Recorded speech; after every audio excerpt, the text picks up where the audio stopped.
ரயில் விபத்தில் பலியான மாணவர்களுக்கு தவிக தலைவர் விஜய் இரங்கல் தெரிவித்துள்ளார்.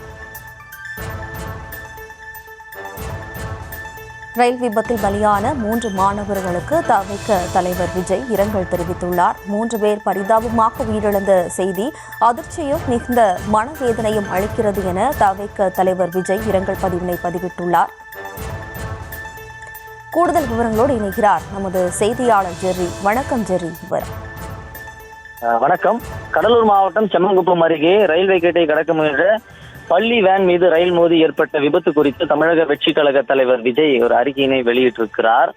இந்த அறிக்கையில கடலூர் மாவட்டம் செம்மங்குப்பம் அருகே ரயில்வே கேட்டை கடக்க முயன்ற பள்ளி வேன் மீது ரயில் மோதி ஏற்பட்ட விபத்தில் மாணவர்கள் 3 பேர் பரிதாபமாக உயிரிழந்த செய்தி அதிர்ச்சியும் மிகுந்த மனவேதனையும் அளிக்கிறது. விபத்தில் உயிரிழந்த மாணவர்களின் குடும்பத்தினர், உறவினர்கள் மற்றும் நண்பர்களுக்கு எனது ஆழ்ந்த இரங்கலையும் அனுதாபங்களையும் தெரிவித்துக் கொள்கிறேன். இந்த விபத்தில் படுகாயமடைந்து மருத்துவமனையில் சிகிச்சை பெற்று வருபவர்கள் பூரண நலத்துடன் விரைந்து வீடு திரும்ப இறைவனை பிரார்த்திக்கிறேன் என்றும், விபத்து நடைபெற்ற பகுதியில் சுரங்கப்பாதை அமைக்க முடிவெடுத்தும் அதற்கு 1 வருடமாக மாவட்ட ஆட்சியர் ஒப்புதல் அளிக்கவில்லை என செய்திகள் வெளியாகி இருக்கின்றன. எனவே விபத்து நடைபெற்ற இடத்தில் பொதுமக்கள் பாதுகாப்புக்காக பயணிக்கும் வகையில் தேவையான நடவடிக்கைகளை ஒன்றிய மாநில அரசுகள் உடனடியாக மேற்கொள்ள வேண்டும் என வலியுறுத்தி இந்த அறிக்கையினை தமிழக வெற்றி கழக தலைவர் விஜய் வெளியிட்டிருக்கிறார்.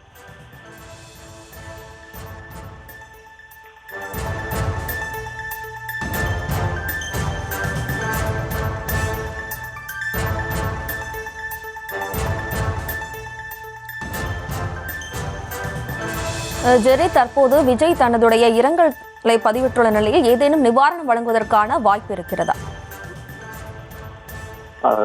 அஜித்குமார் காவல் மரணம் ஏற்பட்ட பிறகு கூட தீவிர விசாரணைக்கு பிறகும் முதல் தகவல் அறிக்கை பதிவு செய்த பிறகுதான் அவர் அறிக்கையை வெளியிட்டிருந்தார். அதுபோல இந்த இடத்திற்கு செல்வாரா என்று இதுவரை முடிவு செய்யவில்லை. தற்பொழுது பனையூரில் ஐடி விங்குக்கான ஆலோசனை கூட்டம் தற்போதுதான் நிறைவு பெற்றிருக்கிறது. இந்த கூட்டம் நிறைவேற்ற பிறகே தமிழக வெற்றி கழக தலைவர் இந்த அறிக்கையினை வெளியிட்டிருக்கிறார். இன்னும் இது தொடர்பாக தமிழக வெற்றி கழகம் தொடர்பாக என்ன முன்னெடுப்புகள் எடுக்கிறார்கள் என்று அறிக்கை வாயிலாக தெரிவிக்க இருப்பதாகவும் தகவல்கள் வெளியாகியிருக்கிறது.